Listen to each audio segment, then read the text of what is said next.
Welcome back to Algebra 1 Honors. We are looking at the second part of Lesson 7-6% problems. And we're doing one of these because they're slightly different. It has to do with stocks and bonds, and it's a pretty classic problem. Okay? And it's a typical word problem, so we're going to go through the steps that we use in solving word problems. First of all, we're going to read it. Mr. Kiger invested $2,000 more in stocks than in bonds. The bonds paid 7.2% interest, and the stocks paid 6%. The income from each investment was the same. How much interest did Mr. Kiger receive? Okay, so we need to call out of that what is the problem looking for, and here it is right here. Interest Mr. Kiger received, right here. That's what we're looking to find ultimately. That's the first thing you need to pick out of a word problem. What is it they're looking for? Okay, what are you trying to find? Because then you can map out your plan for getting there, for figuring that out. All right, next we need a variable or some variables. And in this case, we have stocks and we have bonds.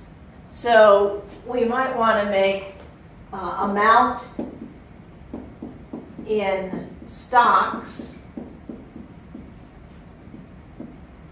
an S, that's how much money we put into stocks, and amount in bonds as B. Okay? Now, it says the bonds paid 7.2% interest. So the amount of money that Mr. Kiger is going to make on his bonds is $2,000. The amount he invests in the bonds, all right, times 0.072, because this is 7.2%.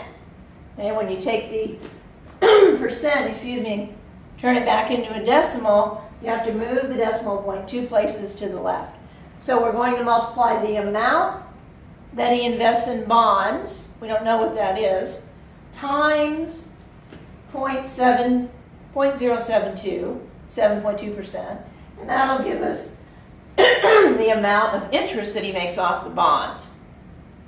Okay, plus, because we're interested in how much interest overall Mr. Kiger makes, the amount he invested in stocks times what percent are the stocks paying? Well, it says the stocks paid 6%, 6/100ths, which is 0.06. So ultimately, that's what we want to calculate. Okay. Now, so far we have one equation and two variables, so we need to use some other information that's in the problem here. Okay. This statement right here says that the amount, the income from each investment was the same. So although this is what we're trying to find what their sum is, how much money in total. Okay? That statement right here says that the amount, this, of interest that he made on the bonds is equal to the amount of interest that he made on the stocks. Okay?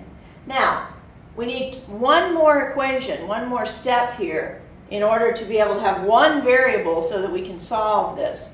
And our very first sentence up there gives us that information that we need. It says Mr. Kiger invested $2,000 more in stocks than in bonds. Okay?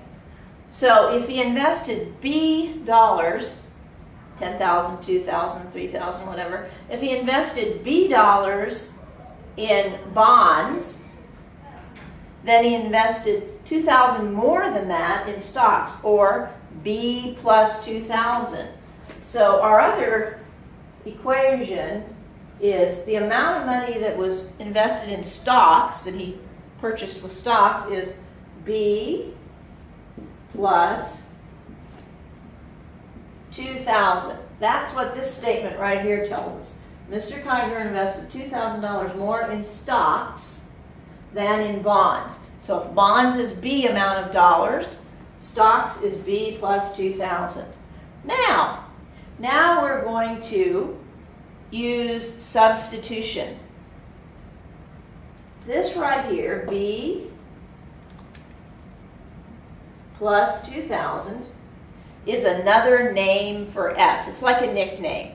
Okay, I'm sure you have a nickname, and your parents probably use it interchangeably with your name because it mean the same person, you. Right? Well, right here, S's other name, because they're equal, is B plus 2,000. So up here in this equation, where we have an S, we're going to use its other name, this name right here. So in place of the S right here, we're going to put B plus 2,000. Okay? Now let me rewrite that. So now we have B times 0.072 equals S's other name, which is B plus 2,000 times 0.06. And now we have an equation with one variable, B, and we can solve for B and figure out our ultimate answer here. So we're going to distribute this 0.06 here. Okay? And that'll give us 0.072B on this side equals 0.06B plus, let's see, 2,000 times 0.06.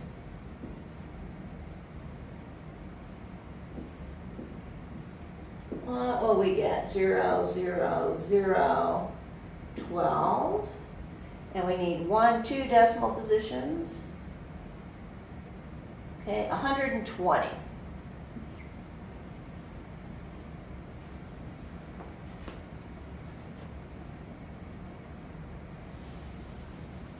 Okay, now, then we can either get rid of the decimals by multiplying everything by 1,000, or we can work with the decimals there. I think that's probably just as easy. If we take away 0.06B from both sides,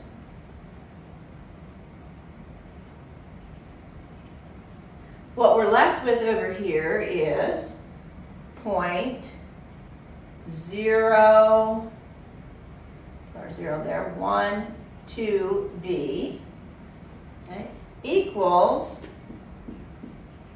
120. Okay? Now, then we have to take both sides and divide by 0.012. Okay? And we come back up here.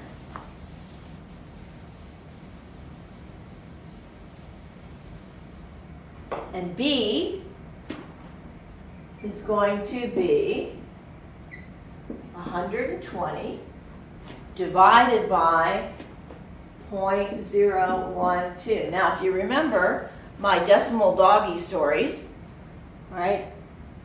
We have twin doggies there.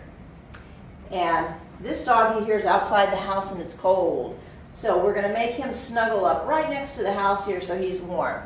So he snuggles over 1, 2, 3 spots and ends up right there. Well, his twin inside has to do the same action. So he snuggles over 1, 2, 3, and he's right there. So now our problem is actually 12 into 120,000. Okay? There's my decimal right there. And we divide 1, 0, 0, 0, 0. And that's what B is. Now, B is just the amount of money, right, that was invested in bonds. So B is 10,000. That right here. And the amount in stocks is 2,000 more than in bonds. So stocks is going to be 12,000. But now, is that what they ask us? They don't ask us the amount that he invested in the stocks or the amount that he invested in the bonds, but we had to figure that out. They ask us how much interest did he receive. Okay? And so we know that the amount of interest was equal on both of them. So we can calculate either the amount of interest that we got here or the amount of interest that we got here and just double it, because it tells us that he got the same amount of interest from the stocks as from the bonds. So let's take the bonds, 10,000,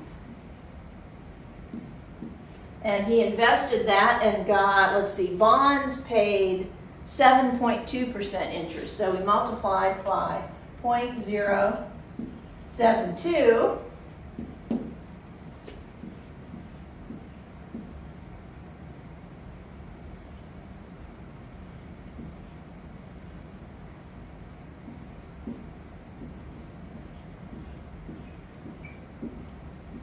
And we need, what, 3.123.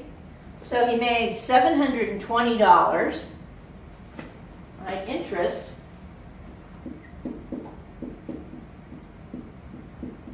Made $720 here on the stocks and $720 on the bonds.